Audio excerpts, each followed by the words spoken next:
بس رمضان کی سب سے بڑی تیاری کیا ہے کہ اپنے دلوں کو صاف کر لو پہلے سے، کہ جس دل میں نفرت ہو، بغض ہو، کسی کے لیے غصہ ہو، کسی کے لیے کیا کیا جذبے ہوں، دل صاف کرنا۔ ہمارے گھروں میں روزانہ جھاڑو ہوتا ہے، یہاں مدرسے میں روزانہ صفائی ہوتی کہ نہیں ہوتی؟ کیونکہ دنیا کی اصل گندگی ہے تو جھاڑو ہاتھ سے نہیں چھوٹ سکتا۔ حرم شریف میں دیکھا کیسے چاروں طرف خدام پھر رہے ہوتے ہیں برش لے کر، تو دل پہ غبار ایسے آتا ہے جیسے صحن میں غبار آتا ہے، دل پہ گندگی ایسے آتی ہے جیسے صحن میں آتی ہے۔ تو ہم نے نظام بنایا ہوا ہے، لوگ وہ کر رہے ہیں، وہ روزانہ جھاڑو دیتے ہیں۔ تمہارا دل ایک آنگن ہے، ایک صحن ہے، اس میں بغض، نفرت، حسد، پتہ نہیں کیا کیا گندگیاں آئیں گی اور آتی رہیں گی۔ بچوں ایک کام کرو، جھاڑو پکڑ لو، صاف کرو۔ یا اللہ معاملہ تجھ سے کرنا ہے، لوگوں سے نہیں۔ کسی نے برا کہا، کسی نے غیبت کی، کسی نے گالی دی، کسی نے دھکا دیا، کسی نے حق مارا، کسی نے کچھ کیا، یا اللہ تیرے سپرد میں نے اپنے دل کو سب سے صاف کیا، میں نے اپنے دل کو سب سے صاف کیا۔ یہ اتنی بڑی عبادت ہے کہ بڑے بڑے نفلوں والے، تہجد والے، حج عمرے روزے والے تمہیں نہیں پکڑ سکیں گے، کیونکہ اس کا کرنے والا دنیا میں کوئی نہیں۔ نفل پڑھنے والے تو بے شمار ہیں، عمرے کرنے والے بے شمار ہیں، علماء بے شمار ہیں، حاجی بے شمار ہیں، سخاوت کرنے والے بے شمار ہیں، لیکن اس ٹکڑے کو صاف کرنے والا لاکھوں میں ایک بھی نہیں ہے۔ مشکل کام ہے، آپ یہ سیکھ لیں، صاف کرو، صاف کرو، صاف کرو۔ یہ رمضان کی سب سے بڑی تیاری اور علم کو حاصل کرنے کی سب سے بڑی چابی ہے کہ اپنے دل کو کھلا کر لو۔ کوئی چیز خالی ہوگی تو کچھ آئے گا۔ جس دل میں بغض بھرا ہو، نفرت بھری ہو، حسد بھرا ہو، کینہ بھرا ہو، اس میں خاک آئے گا، اس میں تو علم کی ایک کرن بھی نہیں آئے گی۔ اس زبان سے چاہے جتنے مرضی موتی بکھیرے، دل اس کا اندھا ہوگا۔ لا تعمى الابصار ولكن تعمى القلوب التي في الصدور۔ یہ آنکھوں سے اندھے نہیں، دل سے اندھے ہیں۔ تو بچوں اپنے دل کو صاف کرنا سیکھو۔ وہ کتنی مشہور حدیث ہے، آپ نے کہا اس دروازے سے ایک جنتی آ رہا ہے، تو ایک انصاری صحابی داخل ہوئے، جوتا ہاتھ میں، داڑھی میں وضو کا پانی۔ اگلے دن اس دروازے سے ایک جنتی آ رہا ہے، تو ایک صحابی آئے، ہاتھ میں جوتا، داڑھی میں وضو کا پانی، وہی صحابی۔ اگلے دن اس دروازے سے ایک جنتی آ رہا ہے، تو وہی صحابی 3 دن جنت کی بشارت لی انہوں نے۔ اس صحابہ کی جماعت میں ایک شخص ہیں جن کا نام ہے عبداللہ بن عمرو بن عاص۔ ان سے بڑا عبادت گزار صحابہ میں کوئی نہیں تھا، نہ سابقین میں نہ متاخرین میں، نہ پہلوں میں نہ بعد والوں میں۔ ان کی عبادت کیا تھی؟ ساری رات جاگنا، سارے دن کا روزہ، اور ایک ختم قرآن صبح سے شام تک۔ اتنی اللہ نے طاقت دی تھی۔ پھر وہ غلوب والی بات آ گئی، ایکسٹریم ہونے والی بات آ گئی۔ ان کی شادی والی رات حجلہ عروسی میں داخل ہو رہے ہیں، دلہن کے کمرے میں داخل ہو رہے ہیں، اور مصلی بچھا کے اللہ اکبر، اور دیر نفل تے نفل، دیر نفل تے نفل۔ تو ان کی بیگم نے دیکھا تو وہ بھی خیر کا زمانہ تھا، انہوں نے بھی وضو کیا اور پیچھے مصلی بچھا کے وہ بھی فجر تک نفل پڑھتے رہے۔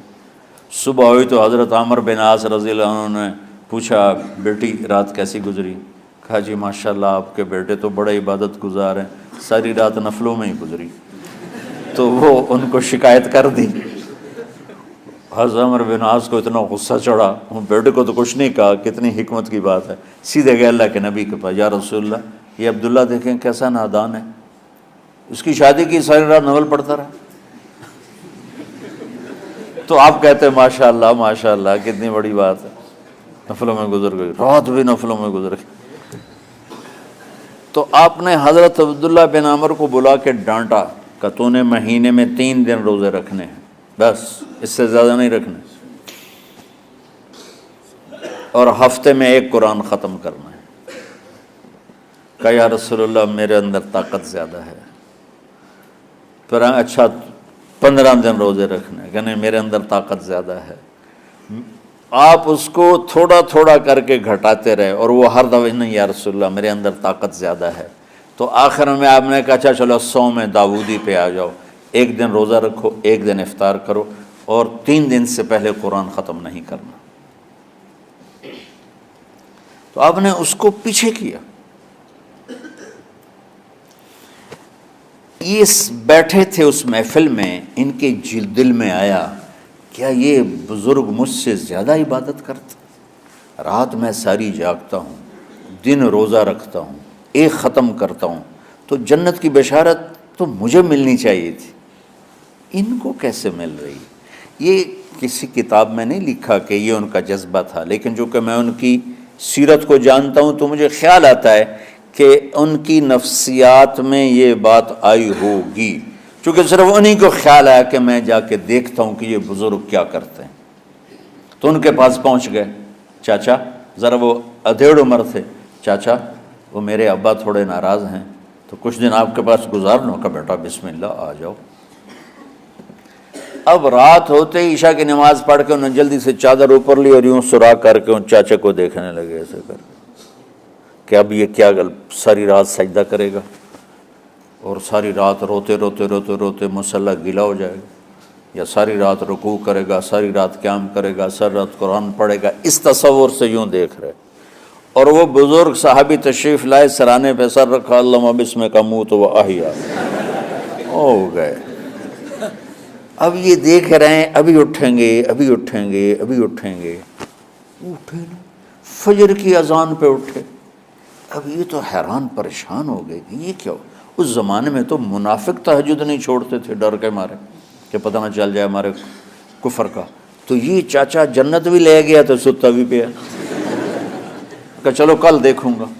اگلی رات پھر چادر سر پہ کر کے اور یوں سراغ کر کے لیٹے ہوئے اور دیکھ رہے۔ چاچا پھر تشریف لے اور سرانے پہ سر رکھا، اللہم بسمک اموت و احیا، ہو گئے۔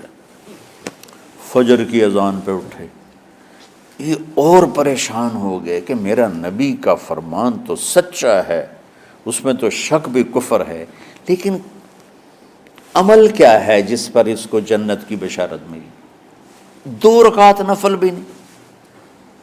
اور آج کے دور میں تم میں سے ماشاءاللہ اکثر بچے تہجد پڑھتے ہیں کہ 1 رات اور دیکھوں گا، تیسری رات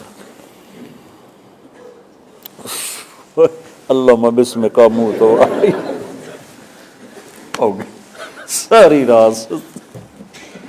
تو تیسری رات پھٹ پڑے عبداللہ بن عمر، کہنے گے چاچا میری ابا سے کوئی لڑائی نہیں تھی، 3 دن میں تیرے بارے میں سنتا رہا، جنتی جنتی جنتی۔ میں دیکھنے آیا تھا کہ آپ کیا کرتے ہیں، آپ تو کچھ بھی نہیں کرتے ہو، ساری رات سوتے رہتے ہو، اب کیا کرتے ہو؟ انہوں نے کہا بیٹا یہی ہے جو تم نے دیکھا ہے۔ اب ان کو سمجھ میں نہیں آ رہا کہ یہ جوڑ کیسے بٹھاؤں، ادھر جنت کی بشارت، ادھر ساری رات خراٹے، اب یہ اس میں جوڑ کیسے بٹھاؤں، کیونکہ نبی کی بات تو غلط ہو نہیں سکتی۔ تو اب وہ نا ایسے نا بڑے بے دل سے ہو کر واپس مڑے، پتہ نہیں کی چکر ہوئے گی کوئی گل۔ جب وہ دروازے تک پہنچے تو کہنے لگے بیٹا ادھر آنا، واپس آ گئے۔ کہا میں تمہیں اصل راز کی بات بتاتا ہوں۔ کہا کیا ہے کیا ہے؟ تو یہاں ہاتھ رکھا، کہا یہ جو دل ہے نا اس میں کسی انسان کی نفرت نہیں۔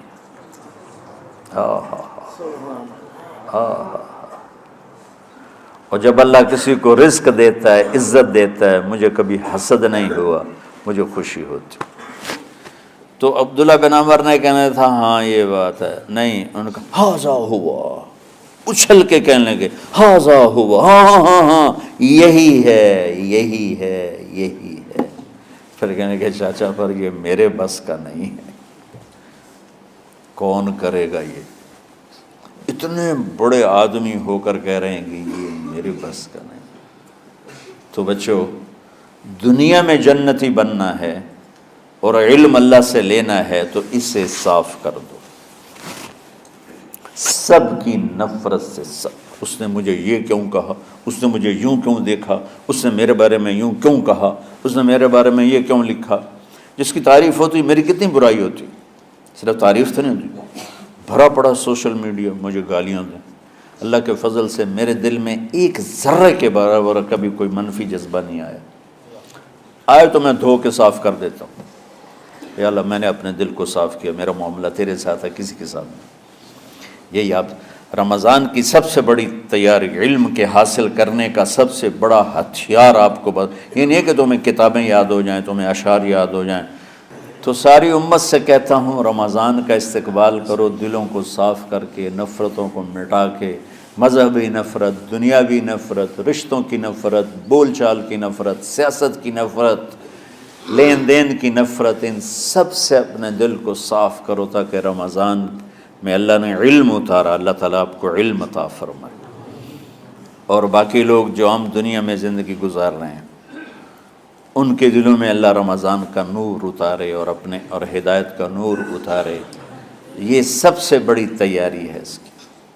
اور کسی سے گلہ ہے، غصہ ہے، ناراضگی ہے، کسی سے بولتے نہیں ہو، ابھی سے شعبان آ چکا ہے، آپ شعبان سے رمضان کی تیاری شروع فرما دیتے تھے، تو اس کی تیاری کیا ہے؟ وہ دلوں کو صاف کرو، معاف کرو، معافی مانگو، تمہارا قصور نہیں پھر بھی معافی مانگ لو، دلوں کو صاف کرو، اور اللہ سے سخاوت مانگو کہ اللہ کو سخی بھی پسند ہے اور صاف دل والا بھی پسند ہے۔